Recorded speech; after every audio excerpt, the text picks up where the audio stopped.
C'est un projet porté depuis plus de 10 ans par le département de l'Aude. 7 forteresses en lice pour être classées au patrimoine mondial de l'UNESCO. Une étape importante vient d'être validée en avril. Les 7 forteresses ont reçu un avis favorable du Comité français du patrimoine mondial. Pour en parler avec nous aujourd'hui, le vice-président du département de l'Aude, délégué aux solidarités territoriales, Hervé Barraud. Bonjour. Bonjour. Merci d'être avec nous aujourd'hui. Alors, première question, pouvez-vous nous rappeler quelles sont ces 7 forteresses autour de la cité de Carcassonne?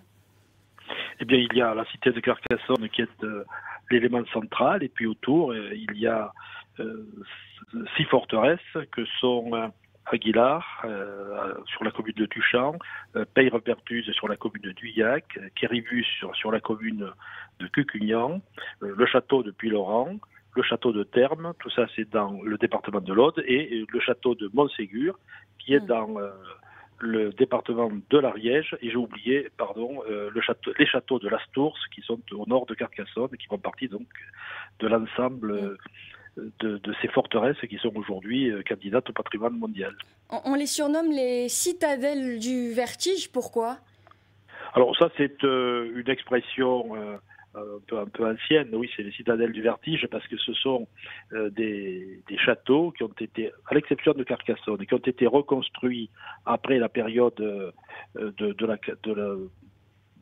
après la période dite cathare, c'est-à-dire après 1210, autour des années 1250, qui ont été construits, ces forteresses ont été reconstruites sur des pics rocheux très escarpés, et qui ont nécessité une technologie particulière, puisque c'est en fait le roi de France qui a établi ces forteresses autour de la cité de Carcassonne, qui était l'élément central, qui a établi ces forteresses pour établir la frontière avec le territoire aragonais, avec le territoire espagnol, à l'issue de cette croisade contre les Albigeois, qui a fait en sorte que les terres du sud, la région Occitanie notamment, soit rattachée à la couronne de France. Un patrimoine d'exception donc qui pourrait être bientôt classé à l'UNESCO.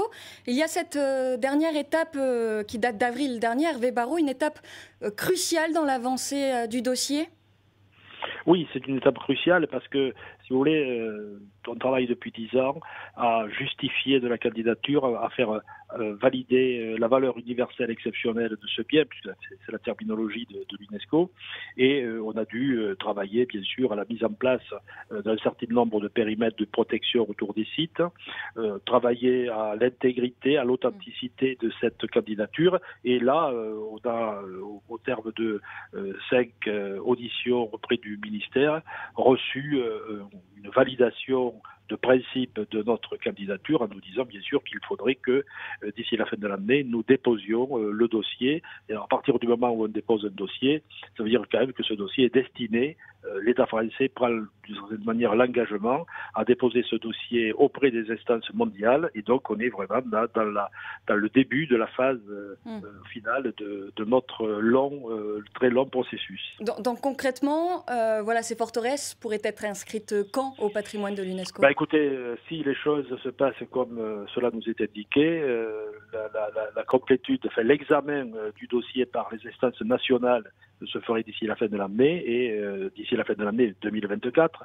En 2025, l'État français doit déposer le dossier auprès des instances mondiales, et la réponse à la question devrait intervenir en 2026, c'est-à-dire qu'on est à 2 ans, 1 an et demi, 2 ans de la réponse finale à notre démarche, qui, c'est vrai, vous l'avez indiqué tout à l'heure, aura eu plus de 10 ans de cheminement. 10 ans, qu'est-ce que permettrait exactement pour le département de l'Aude, pour tout ce patrimoine aussi, cette inscription au patrimoine de l'UNESCO? Écoutez, une inscription, c'est quand même un regard porté par le monde sur une région, sur des monuments, sur une histoire. Et donc, quand on regarde ce qui se passe pour d'autres sites qui ont été inscrits, c'est forcément un coup de projecteur, et c'est forcément un apport supplémentaire de visiteurs, et donc un intérêt pour une région qui aujourd'hui est peut-être pas suffisamment mise en valeur. Ceci étant, je le dis parce que quelquefois la question nous est posée, il ne faut pas s'attendre non plus à avoir des hordes de touristes, hein, puisque parmi les engagements que nous prenons auprès du comité mondial de l'UNESCO, c'est celui pour le cas où ça se produirait, c'est celui de gérer l'apport touristique de manière à ce que la préservation des monuments, parce que ça fait partie aussi de toute notre démarche, la préservation des monuments soit garantie. Hervé Barraud, il reste 20 secondes. Est-ce qu'on peut s'attendre à une notoriété aussi grande que la cité de Carcassonne ? Écoutez, on est associé à la cité de Carcassonne dans cette affaire-là. Oui, on peut s'attendre à ce type de notoriété. C'est en tout cas le but que nous recherchons. Merci beaucoup Hervé Barraud d'avoir répondu à nos questions aujourd'hui. Vous êtes, on le rappelle, délégué aux solidarités territoriales et aux relations internationales du département de l'Aude. Une interview qui sera à retrouver sur viaoccitanie.tv comme tous nos reportages. L'information continue sur Via Occitanie.